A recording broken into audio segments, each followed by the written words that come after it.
자, 이 모든 정책들 이 하나로 종합해서 갈 길만 찾으면 되는데 이렇게 하시면 됩니다. 무주택자들 길이 열렸고 그리고 집을 가진 유주택자들 비조정지역 간다 이렇게만 생각하시면 될 것 같아요. 안녕하세요, 소혁임차입니다. 지난 6.27 97 대책에 이어 이번에 새로운 규제가 또 나왔는데요. 쏟아지는 규제들 속에서 많은 분들이 불안해하실 것 같아서 이렇게 급하게 영상을 찍게 됐습니다. 이 대책들이 무슨 이야기를 하는지, 앞으로 우리는 어떻게 해야 되는지 이번 영상 하나로 쉽게 정리해 드릴게요.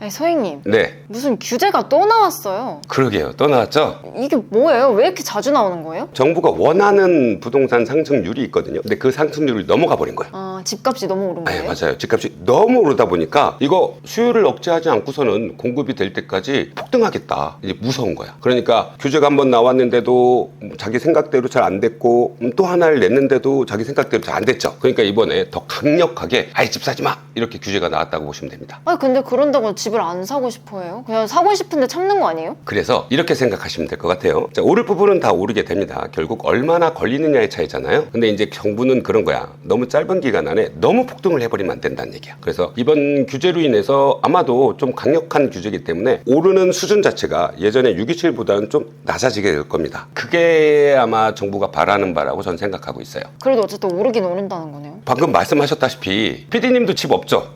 집 없잖아요. 없어요.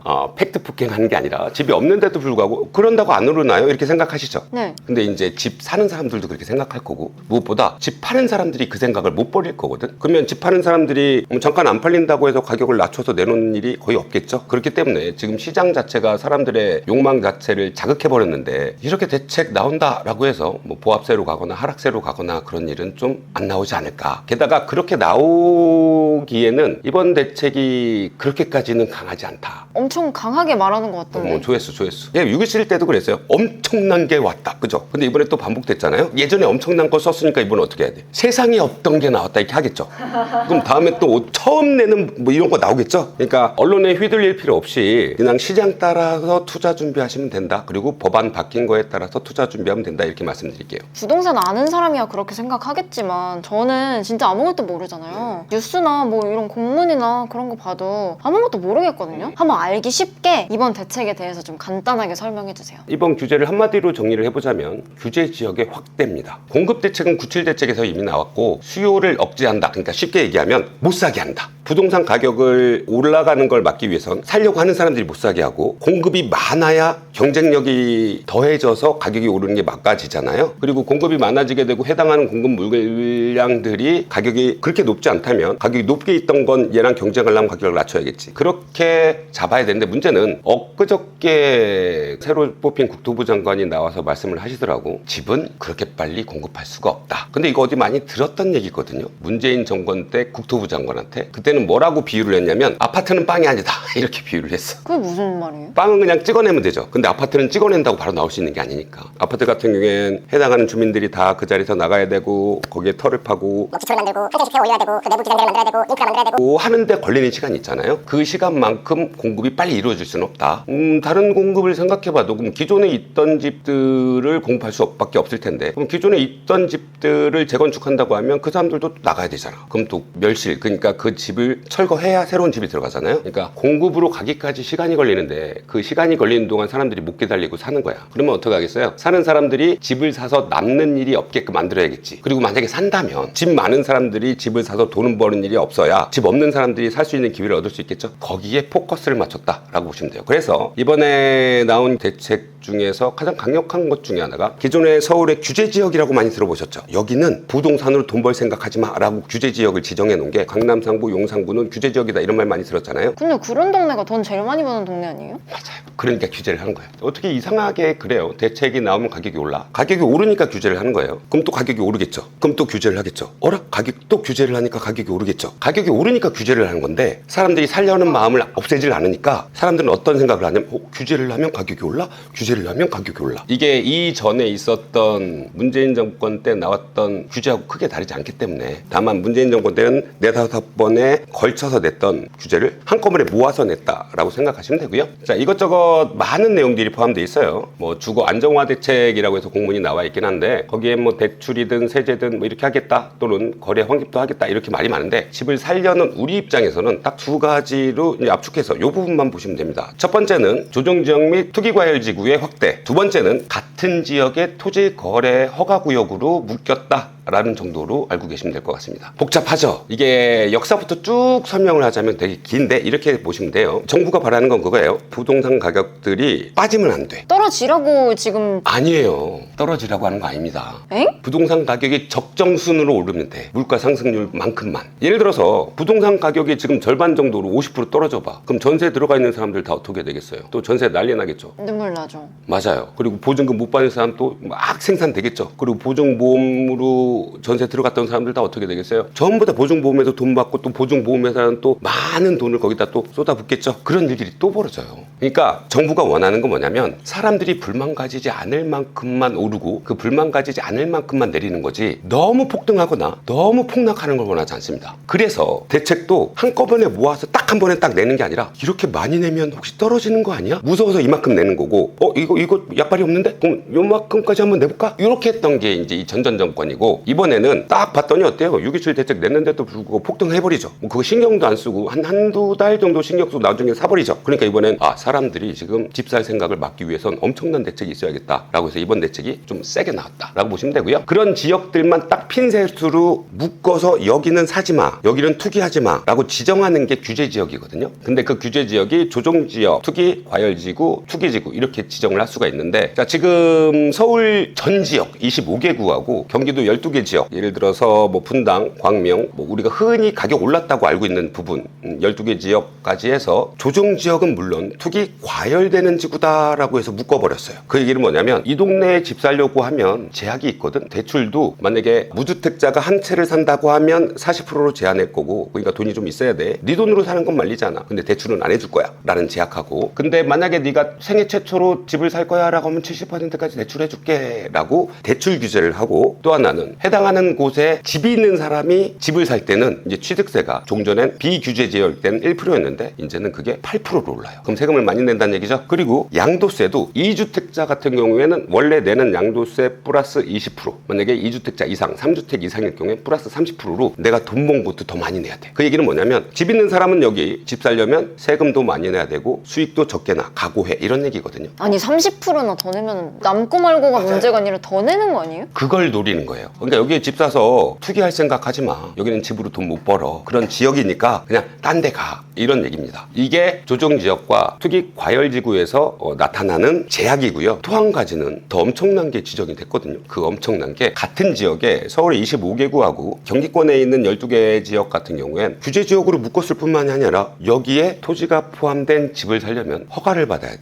누구한테요? 지자체한테. 이제는 집도 마음대로 못 사. 나 여기 사도 돼요? 라고 물어봐야 돼. 안 된다 그럼 못 사요? 못 사요. 근데 안 된다 그럴 이유가 있어요? 안 된다고 하는 이유를 법으로 다 만들어놨어. 내가 만약에 집이 또 있어. 집이 있는 사람 여기 집 사지 말라고 했는데 집이 있는 사람 여기 또 집을 사. 근데 종전집을 판다라는 약속도 없이 여기에 입주한다라는 계획도 없이 집을 산다고 하면 허가가 나오지 않습니다. 그 얘기는 뭐냐면 제일 중요한 거 실입주해야 된다는 뜻이에요. 만약에 저 같은 경우에는 지금 다주택자잖아요. 그래서 만약에 서울에 집을 살려고 하면 내가 거기 입주를 해야 돼. 근데 난 다른 집들이 있잖아요. 그러니까 못 사. 그러면 그냥 입주했다 빼고 입주했다 빼고 입주했다 빼고 하면 안 돼요? 그 기간이 2년 동안 이어져야 돼요.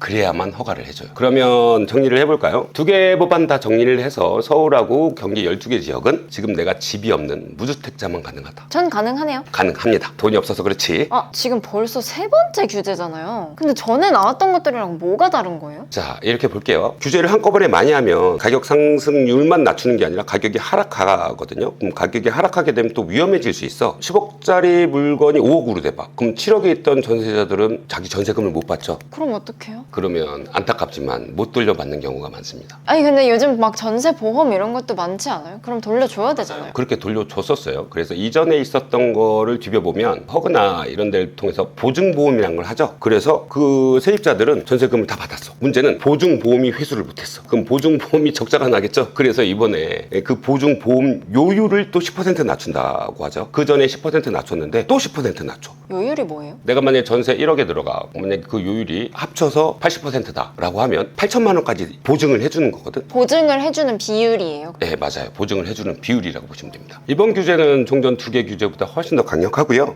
627 대책 같은 경우에는 대책이 강력하게 나온다라고 했지만 결국은 대출 규제였고요. 그리고 97 대책 같은 경우에는 627 대책에서 빠졌던 공급 대책이 97 대책을 통해서 나왔거든요. 근데 이 두 개를 통해서도 집값이 안정화되지 못하니까 이번에 집 사는 것과 파는 것을 한꺼번에 막았다, 이렇게 보시면 되고요. 이번 대책을 통해서 어떤 효과가 있는가 하는 건 뭐 지켜봐야 되겠지만 시간의 문제가 아닐까, 이렇게 생각합니다. 왜요? 대다수의 사람들이 집이 올라간다고 이미 인식을 했고요. 그리고 집이 올라가는 걸로 인한 욕망이 작동을 했어요. 그러니까 집을 사고자 하는 사람들은 집을 살 생각을 굳혔고요. 이번 대책으로 인해서 좀 미룰 수는 있어도 집을 사지 말자라는 생각은 안 할 것 같거든요. 아까 PD님도 집값 오를 거라며. 뭐 오르겠죠, 언젠가는. 지금 현재 이 규제 다음에도 오를까? 그래도 오르지 않을까요? 그렇게 생각하는 게 대다수다라는 얘기예요. 사람들이 브레이크를 못 잡는다고 해서 지금 현행이 계속 유지된다라고 믿고 있거든요. 갑자기 막 하락한다고 믿진 않거든. 그러니까 지금 오르던 것들을 각종 매스컴이나 사람들이 떠들어서 알게 된 내용들로 계속 진행될 거라고 믿고 있어요. 꼭지점까지 아마 그렇게 진행이 될 거고요. 자산에 거품이 많이 끼게 되면 결국은 또 2022년부터 하락했던 것처럼 또 하락하기 시작하겠죠. 그 전까지 욕심이 다 채워질 때까지, 사고 싶은 욕심, 비싼 가격에 팔고 싶은 욕심이 다 채워질 때까지는 오름세를 아주 막아내기에는 쉽지는 않을 겁니다. 다만 그 기간이 짧게 오르는 걸 좀 길게 이렇게 늘릴 수는 있을 것 같아요. 그럼 그냥 빨리 오르는 걸 막는 규제인 거네요? 맞아요. 결국은 그렇습니다. 그럼 전에 나왔던 그 대책들도 다 비슷한 맥락인 거예요? 네, 그 수순이 강도가 좀 더 높아진다고 보면 되고요. 아마 다음에 나올 규제는 지금 만지작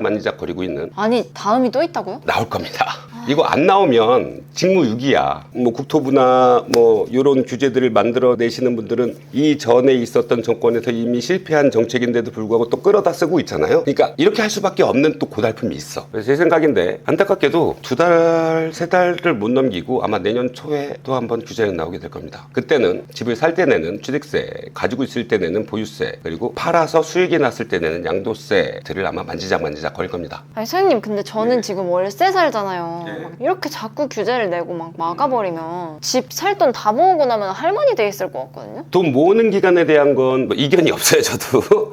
근데 좀 더 빨리 모을 수 있도록 이제 제가 도움을 드릴 수 있는데, 근데 정부가 원하는 건 월세 살고 있는 PD님이 집 사게 문 열어준 거야. 그 정부가 기회를 준 거야. 월세 살고 있는 PD님만 서울에 있는 집을 살 수 있어. 그러니까 기회죠. 이 기회를 놓치면 안 돼. 예전에도 그랬었는데 부동산에 대한 정책이 자꾸 쌓이면 쌓일수록 종전계 없어지고 새로운 게 나온 게 아니라 종전계 있는 상태에서 새로운 게 계속 중첩돼서 나와서 부동산 또는 집에 관심을 가지려고 해도 굉장히 어려우실 겁니다. 그래서 지금부터라도 준비를 하셔야 나중에 이 기회가, 제 생각엔 지금 이 조정지역으로 묶인 이 기간이 상당히 오래 갈 것 같거든요. 지금 기간은 26년 말이라고까지 하는데 제 생각인데 그 이상 갈 수도 있을 것 같아서 그 기간 동안이라도 충분히 기회가 있으니까 한번 같이 힘써 봅시다. 이렇게 자꾸 막 집 사기 어렵게 만드는 정책이 계속 생기는데, 맞아요. 소장님은 경매를 하시잖아요. 경매하기도 더 어려워지는 거 아니에요? 경매는 좀 예외 상황이죠. 예를 들자면 아까 규제 지역으로 묶였다고 했죠. 그리고 토지 허가 구역으로 묶였다고 했죠. 규제 지역으로 묶인 부분에 대한 건 경매도 뭐 별다를 건 없어요. 똑같이 적용을 받아. 근데 경매 특성상 대출을 해준 사람이 대출금 회수가 안 돼서 그 집을 팔아서 대출금 회수하는 작업이잖아. 그러니까 돈 빌려준 거 돌려받는 작업이거든. 근데 그걸 누가 해? 법원이. 만약에 이런 돈 빌려준 거 못 받는 일을 못하게 한다면 이거 누군가 낙찰자가 나와서 돈을 내줘야 되거든. 근데 이걸 못하게 한다면 대출 해준 사람의 돈 빌려준 걸 회수하는 작업이 어려워지겠죠. 그래서 경매는 토지거래 허가를 받을 필요가 없어요. 토지거래 허가를 받을 필요가 없다는 얘기는 내 소유권으로 이전시키는데 아무런 문제가 없다는 얘기야. 그러면 지역 상관없이 다 살 수 있어요? 맞습니다. 우와. 근데 규제 지역에 묶이기 때문에 무주택자만 가능하다는 얘기야. 허가 받을 필요 없다면서요? 자, 이렇게 한번 봅시다. 제가 처음에 말할 때 두 가지 지정이 됐다고 했죠. 일단 조정지역과 투기과열지구, 또 하나는 토지거래 허가구역. 이 두 가지가 같이 적용돼. 그래서 규제상 해당하는 규제 각각이 이런 거 하지 마라 라고 하는 걸 한꺼번에 모아놨거든. 그게 중첩돼서 적용된다는 거예요. 그러니까 이것도 하지 말고 저것도 하지 마라. 맞아요. 예를 들어서 내가 집이 있어. 서울에 집 살 거면 토지거래에 대한 허가를 받아라. 근데 토지거래 허가에 각각에 지켜야 될 부분을 집이 있으면 못 지키는 거거든. 그럼 허가를 안 내주겠다는 거야. 그러니까 집 없는 사람도 아파트만 집을 사라. 그 집 없는 사람들 누구냐? 월세 사는 PD님이다. 뭐 이런 거죠.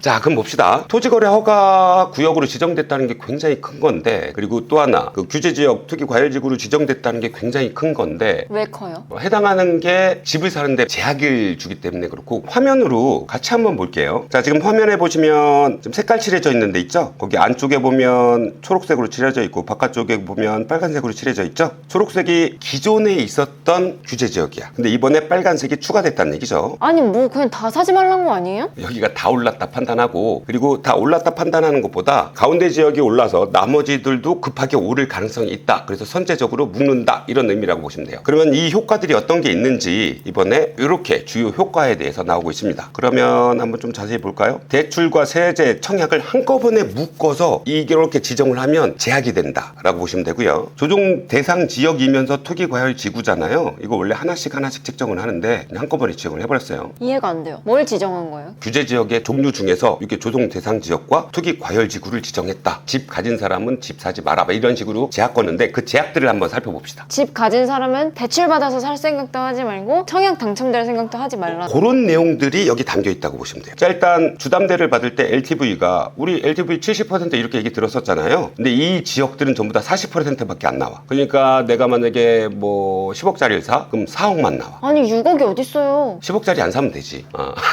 그죠? 근데 만약에 집이 있어. 한 푼도 안 해주겠다는 거야. 유주택자는 0이야, 0. 못됐어. 없잖아, 어차피 집이. 그러니까 길이 열렸다는 거야. 앞으로 유주택자 제자고, 이번에 기회라고. 최대한도 6억 원 제한은 이전에 있었던 거고요. 그리고 6개월 이내 전입 의무 부과하는 건 뭐 이전에 들어왔던 거죠. 627 때 나왔던 거고, 뭐 최대 만기 30년 이내도 627 때 나왔던 거고요. 최대 만기 30년 이내는 뭐예요? 예를 들어 내가 대출을 받았어. 그러면 예전에 50년짜리도 있었거든. 그러니까 한 달에 갚아 나가는 금액이 되게 작았어요. 근데 그렇게 우후죽순처럼 하니까 사람들이 대출을 많이 이용한다는 거지. 그러니까 가계대출이 너무 많아지겠죠. 원금은 안 갚으면서. 그래서 그거를 정부가 30년으로 통일시키자. 뭐 이렇게 만들었다고 보시면 돼요. 그리고 생애 최초일 경우만 나 태어나서 처음 사 라는 사람들만 70% 해주겠다는 얘기야. 전데요? 맞아요. 이제는 6억 없이 3억만 있어도 되겠죠. 그런데 이렇게 70% 대출 해줄 테니까 여기 6개월 이내 전입해라. 6년도 살 수 있어요. 네, 그렇죠. 그리고 생활안정자금 목적의 주담대 같은 경우 1억 원 한도로 제약을 거는데 이것도 집 있는 사람들은 안 된다. 생활 안정 자금이 뭐예요? 예를 들어 이제 코로나 때 나온 자금이기도 한데 내가 생활하는데 좀 힘들어. 내가 지금 뭐 식대를 쓰거나 아니면 생활을 유지시키는데 돈이 좀 필요한데 그 돈이 좀 모자라. 그럼 생활안정대금 자금이라고 해서 집을 담보로 대출해 주는 게 있거든요. 그것도 막 2, 3억씩 나왔는데 이번에 1억으로 제한 건다. 이렇게 지역으로 지정이 되면. 근데 이것도 다주택자는 안 된다. 다주택자가 생활 안정이 뭐가 필요해요? 집 한 채 팔면 되지. 맞아. 근데 다주택자들은 그 집을 안 팔고 대출을 받아. 그 집에서 벌리는 게 더 크니까. 그러니까 그런 거를 막겠다는 거예요. 그리고 또 하나 전세대출 소유권 이전 조건부 전세대출을 금지하겠다. 이건 뭐냐면 내가 집을 살 건데 여기 전세 들어온 사람의 전세금으로 잔금을 치를 거야. 근데 그 전세 들어온 사람이 대출을 받을 거야. 이건 뭐예요? 전세 끼고 사겠다는 얘기지? 이런 대출을 금지시키겠다. 그러면은 전세 사는 사람은 어떻게 해요? 다른 전세집을 찾아야지. 그러면 이제 서울에 전세도 못 살아요? 전세의 규제가 들어가서 아마 전세 대출이 좀 작아질 거거든요. 전세 대출 받은 것조차도 이제 DSR에 넣는다고 해서 그래서 좀 더 작은 집으로 가거나 좀 더 먼 지역으로 가거나 이렇게 진행을 해야 될 것 같아요. 그래도 출퇴근하려면 서울 살아야 될 거 아니에요. 그럼 월세 살아야지 뭐. 근데 월세 살면 돈을 못 모으잖아요. 그럼 몸이 좀 힘들어야지. 그래서 안타깝게도 서민 피해도 있다. 집값이 올라가는 거를 막기 위해선 그거를 감수하겠다. 뭐 그런 의미라고 보시면 됩니다. 전세 대출에 대한 보증 비율도 낮춘대요. 원래 90%였거든. 보증 비율이 뭐예요? 예를 들어 1억짜리 전세 들어가면 9천까지는 보증해주겠다. 뭐 이런 거거든. 뭘 보증해 주는 거예요? 내가 만약에 집주인이 전세금을 안 돌려줄 경우에 뭐 보증보험 회사로부터 돌려받을 수 있는 전세금. 근데 그 비율도 낮추겠다. 자, 그리고 1주택자 대출 한도가 2억 원으로 일원화됩니다. 전세 대출일 경우에. 전세 2억짜리 집 들어가면은 100% 대출 나와요? 그렇지. 비율상 보증보험에 대한 비율은 따져봐야 되겠지만 2억짜리 전세 들어가면 되지. 근데 이제 이렇게 될 거야. 4억짜리가 2억에 맞추려고 2억에 100 이 정도 할 거야. 4억짜리 전세 물건이 이제 2억만 대출이 나오잖아요. 그러니까 2억을 못 받잖아. 그럼 2억을 월세로 받을 거야. 좀 힘들어요. 집값이 올라가면 임대 가격도 당연히 올라가기 마련인데 이렇게 규제가 떨어지면 그럼 집주인 입장에서는 다 받으려고 할 거 아니야. 어떤 방식으로든. 그러니까 이게 그래요. 뭐 세금이나 이런 것들을 임차인한테 정가하는 경우가 좀 생기거든. 그래서 보유세 높아지잖아? 그럼 월세 높아져. 만약에 이사 갈 생각이 있다면 시간 좀 더 지나가서는 월세가 더 높아질 거거든. 그러니까 빨리 알아보는 게, 그래서 빨리 계약하는 게 나을 수도 있어. 자, 신용대출 같은 경우에도 대출 실행일로부터 1년간 규제 지역 내 주택 구입 제한을 하겠다. 예를 들어서 가계대출로서 1억 원 초과의 신용대출을 갖고 있는 사람이면 이미 대출을 풀로 받았다라고 판단하는 거고요. 이 사람들은 규제 지역 내 주택을 못 사게 하겠다. 근데 1억이면은 생각보다 작은 금액 아니에요? 근데 신용대출이니까 큰 거지. 담보 없이 신용대출이니까. 그러니까 이 사람들은 돈 많은 사람들이라 그거지. 그러니까 돈 많은 사람들 대출로 1억 원 초과해서 대출 받은 다음에 집 살 생각하지 마. 한 번 1억 원 초과해서 대출 받았다는 걸로 집을 샀든 뭘 했든 했다는 얘기잖아요. 근데 그럼 저 1억 원을 다 갚아도 안 되는 거예요? 갚으면 여기에선 빠지지. 이 항목에서는. 그러니까 법안 그대로 보자면 1억 원 초과 신용대출을 갖고 있는 사람들이니까 집 살려고 하면 1억 원 신용대출 갚으면 되겠지. 그 얘기는 돈 있으면 살아. 대출 받지 마라. 네 돈으로 살아. 아시겠죠? 그리고 중도금, 이주비 대출, 그리고 사업자 뭐 이런 부분들이 있어요. 근데 이번에 이제 재건축하거나 재개발할 때 이 중도금, 이주비 대출 지급 시에 추가 주택 구입 제한을 한다라는 내용이 들어갔고요. 이건 뭐 당연하겠죠. 또 집 못 사야 된다는 얘기죠. 이주비가 이사비예요? 내가 지금 철거를 해야 돼. 새로 이 아파트를 올리거든. 그럼 내가 원래 있던 집에서 나가야 되잖아요. 그때 이주하는 형태죠. 그래서 이주비 대출이라고 불러요. 그래서 이 이주비 대출을 은행권으로부터 받거든. 근데 이렇게 이주비 대출 취급할 때 다른 주택 구입을 하지 마라. 그러니까 이사 가려고 받은 대출금으로 집 사지 마라. 그렇지. 그리고 중도금 대출 보증 발급 요건 강화한다라는 내용인데 이거는 뭐 10% 계약금 납부하고 이런 제약 내용들이 있어요. 그리고 중요한 게 사업자 대출이 문제인데 매매 사업자 외 사업자의 주택 구입 목적의 주담대 가로 열고 사업자 대출이야. 그러니까 종전에 97 대책에서 매매 사업자 임대 사업자 대출하지 마 이거 나왔었거든요. 근데 그랬더니 어때? 다른 대출로 막 집을 사지. 다른 사업자 대출로 집을 사잖아요. 나 사업 이렇게 할 건데 라고 해놓고 집 사잖아. 그것까지 다 제한을 하겠다. 그걸 어떻게 알아요, 근데? 그래서 그런 것들을 잘못하는 사람들을 잡아내겠다라는 항목이 또 뒤에 있어요. 자, 다음 항목이 이제 중요한데 세제입니다. 세제. 다주택자 취득세 중과됩니다. 이 얘기는 뭐냐면 종전에 있었던 거예요. 근데 규제 지역이 지정되면서 이게 살아나는 거죠. 서울 전 지역에 내가 집을 한 채 갖고 있는데 서울 걸 하나 사. 그럼 이제 8%의 취득세를 내야 됩니다. 종전에 강북구가 비조정 지역이었거든요. 근데 내가 서울에 집이 하나 있어. 뭐 서울이든 아니든 어디든 집이 하나 있어. 근데 이제 강북구에 집을 살려면 지금 예전엔 비조정이었다가 이번에 조정으로 바뀌었죠. 예전에는 6억 이하짜리라면 1%만 냈으면 됐는데 이제 8%를 내야 돼. 그러니까 7%를 더 내야 되는 거죠. 예를 들어 6억짜리 같은 경우에 원래 6억짜리의 1%면 60만 원이죠. 근데 이제 8%가 되니까 480만 원을 내야지. 그러니까 8배가 된다고 생각하시면 됩니다. 뭐 3주택 이상자는 말할 것도 없고요. 12%. 다주택자 양도소득세 중과 및 장기보유 특별공제는 전면 배제하겠다. 오랫동안 갖고 있으면 양도세 조금 낮춰주거든. 근데 이 지역에 있는 건 그거 안 해주겠다. 그러니까 돈 벌지 마라. 그리고 양도세 중과라는 내용은 뭐냐면 지금 유예 중이긴 해요. 26년 5월까지.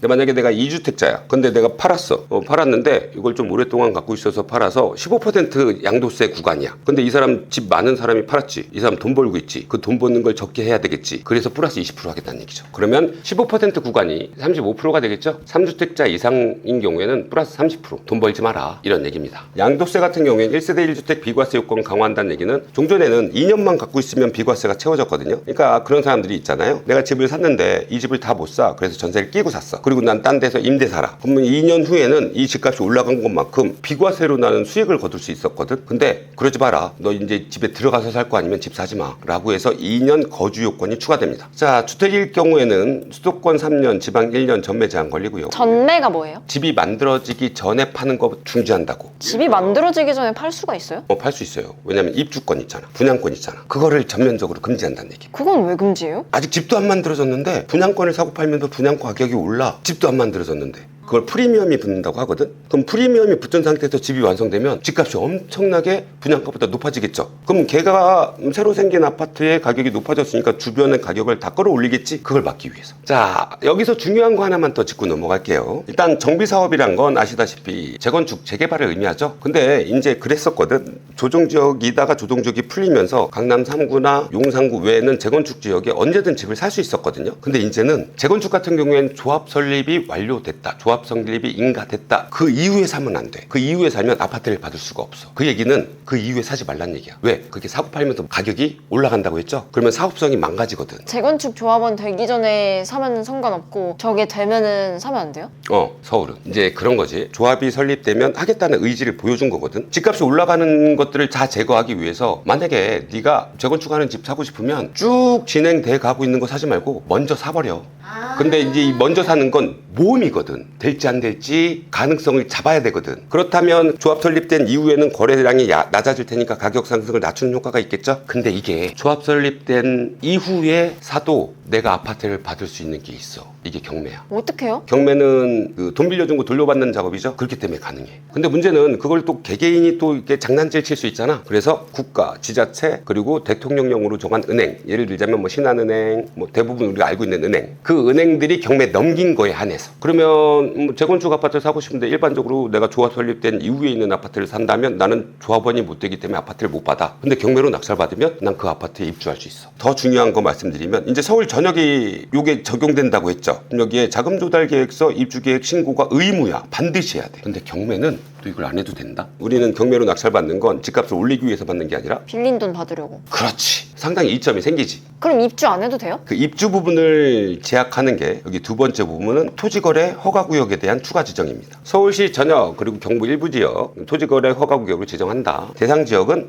이번에 신규로 규제지역 그러니까 조정지역하고 투기 과열지구 지정된 곳과 같다. 허가 대상은 허가구역 소재 및 아파트 동일 단지 내 아파트가 한 개 동 이상 포함된 연립 다세대 주택. 우와. 대박이다. 그지? 굉장히 확대된 거잖아요. 그리고 지정기간은 25년 10월 20일부터 26년 12월 31일까지 내년 말까지죠. 근데 이 지정기간은 서울 3구도 그랬지만 계속 연장됐거든요. 가격이 계속 상승하는 한 계속 연장될 의무가 있습니다. 자, 지정 효과 봅시다. 취득일로부터 2년간 실거주해야 돼. 이거 위반하면 돈 내래. 토지거래 되는 허가를 취소하겠대. 그럼 토해내야 돼. 그리고 토지거래 허가구역 비주택 담보대출의 LTV를 강화한다라는 내용은 기존엔 70%짜리를 40%로 낮추겠다는 거야. 이건 뭐 규제지역에서 적용되는 거니까. 자, 그러면 한번 종합해봐. 앞에 봤던 많은 조건과 실거주 2년 조건이 플러스가 됐죠. 앞에는 실거주 조건이 6개월 이내 전입 이렇게만 해놨잖아. 그것도 주담대 받을 때만. 근데 이제는 토지거래 허가를 받는다 면 실거주 2년 하는 사람들만 서울에 집 사라. 자, 중요한 건 이 실거주 의무가 토지거래 허가를 받을 때 필수적이거든. 근데 경매는 토지거래 허가를 받을 필요가 없어요. 왜? 빚 갚는 거니까. 이렇게 가장 중요한 부분 한번 살펴봤습니다. 아, 중요한 부분만 봐도 너무 많은데요? 제 입장에서는 이미 토지거래 허가구역이 지정되고 뭐 규제지역도 지정됐던 곳이 있었고 이전에도 지정됐다가 해제된 적이 있어서 저 같은 경우는 이제 반복일 뿐이거든. 이제 처음 집에 대해서 관심 갖는 분이나 이러면 되게 복잡하죠. 네. 근데 그렇게 복잡할 필요가 없다. 아니 근데 이렇게 무슨 성벽 치듯이 서울 수도권 중심으로 규제가 자꾸 생기잖아요. 그러면 집값은 어떻게 될까요? 난 정부가 원하는 대로 됐으면 좋겠어. 왜요? 그래야 오랫동안 안정된 가격으로 약간씩 상승하거든. 정부가 원하는 게 그거라고 난 믿고 있어서. 근데 사람 욕심이 그렇지 않잖아요. 예를 들어 내가 집을 하나 사고 팔았더니 1,000만 원이 남아. 그럼 그것도 하고 싶지. 네. 근데 내가 1,000만 원 남았다는 얘기는 내가 산 것보다 1,000만 원 올랐다는 얘기잖아. 그럼 딴 데 가서 하면 나 또 1,000만 원 수익을 보려고 또 1,000만 원 올릴 때까지 기다렸다 팔 거 아니야. 그럼 가격은 점점 올라가겠지. 그러니까 사는 수를 지금 줄이는 거거든요. 그래서 지금 안타깝게도 사람들의 욕심이 이 정책으로 없어질 것 같진 않아요. 이 욕심이 두 가지가 있거든요. 공급자 입장에선 비싸게 팔고 싶은 거, 수요자 입장에선 싸게 사고 싶은 거. 이게 항상 줄다리기를 하는데 이게 수요자 중심 시장이냐 공급자 중심 시장이냐에 따라서 이제 줄다리기가 누가 이기도 하고 지기도 해요. 근데 지금은 이렇게 규제가 나온 것만 봐도 매도자들의 우위 시장이다. 그럼 수요자 입장에서는 욕심이 바뀌어. 싸게 사고 싶은 욕심에 덧붙여서 지금 현재 시점에 집을 사야만 되는 욕심으로 바뀌어요. 패닉바잉이라고 하죠. 지금 집을 못 사면 더 비싸게 사요. 그러니까 지금 집을 사야 돼. 지금이 제일 싼 때야라고 느끼게 돼요. 하루 지나가면 올라. 못 살까봐 드는 공포심이거든. 왜냐면 내가 이게 싸다고 느끼니까. 근데 그게 한꺼번에 이루어지게 되면 정말 급등하게 됩니다. 그래서 지금 현재 뭐 여기도 저기도 제가 볼 때는 패닉바잉까지 오진 않은 거예요. 근데 향후에 서울 전역으로 이제 퍼지게 되면 진짜 패닉바잉이 오거든요. 그래서 그 욕심을 잡지 않는 한 아마도 집값은 상승하게 될 겁니다. 그래서 추가 규제도 계속 반복적으로 나오게 될 거고요. 뭐 세제 규제를 비롯해서 규제 지역의 확대, 풍선 효과를 막기 위해서 서울시 전역과 경기 12곳을 지정했는데 그 외 지역으로 또 풍선 효과가 나오겠죠. 풍선 효과가 뭐예요? 그러니까 한 곳을 못 사게 눌러 놓으면 누르지 않은 곳 곳을 사. 그럼 여기를 또 누르겠죠. 그럼 어차피 여기나 같은 조건이지. 그럼 그냥 조정지역의 이쪽을 사. 그럼 여기가 또 부풀겠죠. 그럼 또 여기를 눌러. 그러면 여기가 또 부풀겠죠. 이런 게 풍선 효과야. 근데 이 풍선 효과가 지금 한 2가지 정도로 나올 건데, 지금 충분히 가격이 오르지도 않았는데 규제적으로 묶어놓은 지역들 있죠. 거기는 아마 금액이 상대적으로 낮아 보여서 금액 풍선 효과에 의해서 이제 거래가 일어나게 될 것 같고, 아예 규제 지역이 아닌 곳 같은 경우를 찾는 투자자분들께서는 비규제 지역에 서울에 제일 가까운 지역으로 나가겠죠. 항상 그래요. 뭐 절대량이 있는 건 아니지만 올라가야 될 부분은 충분히 올라갈 때까지 멈추지 않더라고. 그래서 그거를 정부가 얼마나 정책을 잘 써서 약간씩 오르게 만드느냐, 거기에 아마 초점이 맞춰져 있지 않나 이렇게 봅니다. 집값이 이렇게 계속 오르고 네. 대출도 안 해준다 그러고 뭐 기회라고는 하지만 무주택자한테 그래도 전보다 집 사는데 제 돈이 많이 들어가야 되는 건 맞잖아요. 맞아요. 저처럼 이렇게 가진 거 없는 무주택자는 직장이 서울이면 평생 그냥 월세 살아야 되는 거 아니에요? 그래서 시간이 좀 덜 소요되고 노력이 좀 덜 소요되고 그나마 있는 돈으로 좀 더 굴리기 위한 노력들이 필요해요. 그게 꼭 뭐 제가 부동산 하라는 얘기는 아니야. 지금 주식도 시황 좋고 코인도 가격 계속 올라가. 금도 계속 올라가죠. 그러니까 자산이란 모든 것의 가격이 올라. 아이씨, 이렇게 하니까 부동산 해야겠네. 결론이 그렇게 나오잖아. 다 올라. 부동산이 안 오를 수가 없네. 아이고, 아무리 봐도 부동산이네. 근데 지금 부동산 당장 하기 어려우니까 지금 작은 금액이라도 투자할 수 있는 자본으로 돈을 벌리는 거를 빨리 시작하셔야 돼. 뭐든. 저 같은 무주택자는 지금 뭐 해야 돼요? 저 평생 월세 살 순 없잖아요. 일단 무주택자는 전 이렇게 생각하시면 된다고 봐요. 정부가 서울 그리고 경기 12개 곳에 집을 살 길을 열어줬다. 근데 문제는 돈이 없잖아. 그래서 이제 돈 모으는 작업이 좀 필요한데 그건 비규제 지역에서 진행할 수밖에 없다. 돈이 별로 없으니까. 경매 같은 경우 이제 다주택자들은 입찰을 못해요. 그러면 무주택자들만 입찰을 하겠죠? 그럼 경쟁력이 확 떨어지겠지. 이럴 때가 기회더라. 자, 1주택자, 다주택자 뭐 똑같다고 보시면 됩니다. 어차피 규제 지역은 못해요. 그러니까 비규제 지역 가는 게 좋고요. 1주택자는 서울, 경기 12개 지역 외 지역 하시면 된다. 그리고 만약에 다주택자다. 그러면 조정 지역 외 지역의 공시지가 1억 이하, 그리고 서울, 경기 지역 외 지역의 공시지가 2억 이하 이렇게 하시면 된다. 1억 이하, 2억 이하 집은 그냥 맘대로 살 수 있어요? 네, 그거 같은 경우에는 취득세에 대한 중과가 없고요. 그리고 조정지역도 아니기 때문에 요 방금 제가 말씀드렸던 모든 법안이 적용이 안 돼. 사는데도 중과되는 게 없고 파는데도 중과되는 게 없고. 일단 내년 26년 5월까지는. 소장님이 보시기에는 앞으로의 부동산 시장 어떻게 될까요? 당분간은 아까도 말씀드렸다시피 욕망이 멈추질 않을 거니까 가격 상승 계속 이루어질 거고요. 다만 지금 규제가 바로 떨어졌기 때문에 지금 상황이 어떻지? 하고 훑어보는 시간이 있겠죠. 이전에 627 같은 경우 한 2달 정도 갔고요. 97은 있었어? 뭐 이런 상황이거든. 97 대책 같은 게 거의 효과가 없었다고 봐요. 왜냐면 공급 정책 같은 경우에는 공급이 가시화되지 않으면 사람들이 잘 안 믿는 경향이 있거든. 그래서 627 대책 같은 경우에 피부로 와닿는 대책이었고 대출을 덜 해주니까. 근데 97 같은 경우에는 보이지도 않는데 공급을 하겠대. 그러니까 사람들이 잘 안 믿는 경향이 있어서 효과가 없었다. 근데 이번에 11호 대책 같은 경우에는 엄청난 규제거든. 그래서 이 효과가 얼마나 갈지는 지켜봐야 되겠지만 제가 볼 때는 길면 3달. 그래서 아마도 내년 1월이나 2월쯤에 다시 대책을 내놔야 되지 않을까 이렇게 보고 있습니다. 그때는 세제 규제가 되겠죠. 그리고 지금 이 대책이 나온 다음에 뉴스에서 또는 뭐 인터뷰에서 자꾸 관련된 사람들이 나와서 세제 정책을 안 건들 건 아니다 이런 얘기 하잖아요. 그 얘기는 그들도 알아. 이 규제 한다고 해서 잡히지 않을 거란 걸 알아. 그러니까 앞으로 세금도 더 때릴 거니까 계속 겁을 주는 거예요. 아니 근데 그렇게 효과 없을 거 알면서 늦춰지잖아. 2-3달. 계속 늦추고만 있는 거예요. 네, 맞아요. 근데 부동산 대책이 또 할 수 있는 게 그거밖에 없어요. 이 영상을 보고 계신 시청자분들도 혼란스럽고 이게 뭔지 모르겠고 막 불안하고 이러니까 보고 계실 거잖아요. 네네. 이분들이 지금 가장 먼저 해야 될 게 뭘까요? 많이 불안하고 혼란스러울 것 같습니다. 왜냐면 저도 초보 때 막 정책이 내려오는데 하나 기억하기도 힘든데 막 중첩적으로 내려오니까 뭘 어떻게 해야 될지 모르겠더라고요. 근데 이제 경험이 쌓이니까 그런 부분이 너무 단순해지는데, 자, 이 모든 정책들 이 하나로 종합해서 갈 길만 찾으면 되는데 이렇게 하시면 됩니다. 무주택자들 길이 열렸고 그리고 집을 가진 유주택자들 비조정지역 간다 이렇게만 생각하시면 될 것 같아요. 자, 오늘도 규제가 떨어져서 다시 만나게 됐는데 아마도 멀지 않는 기간에 다시 한번 이렇게 만나 뵙게 될 것 같습니다. 해당 영상 마음에 드셨다면 구독 부탁드리고요. 그리고 향후에 여러분들이 무주택이면 무주택 또는 유주택이면 유주택 투자할 수 있는 물건에 대해서 또 한번 제가 현장 나가서 또 같이 알아보는 그런 시간 한번 가져보도록 할 테니 많은 기대 성원 부탁드립니다. 구독, 좋아요 부탁드립니다.